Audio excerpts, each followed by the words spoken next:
tinupok ng apoy ang isang bodega matapos sumiklab ang malaking sunog sa Barangay Kalamagi First City of Ilagan kahapon. Sa panayam ng Bombo Radyo Kawayan kay City Fire Marshal Fire Chief Inspector Jaime Carino ng BFP Ilagan, sinabi niyang naganap ang insidente pasado 1:00 ng hapon.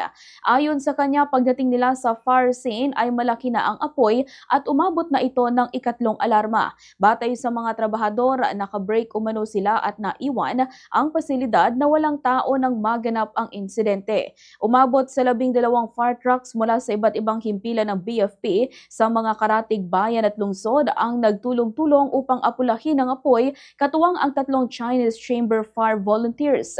Idineklara ang fire out pasado 2:00 ng hapon.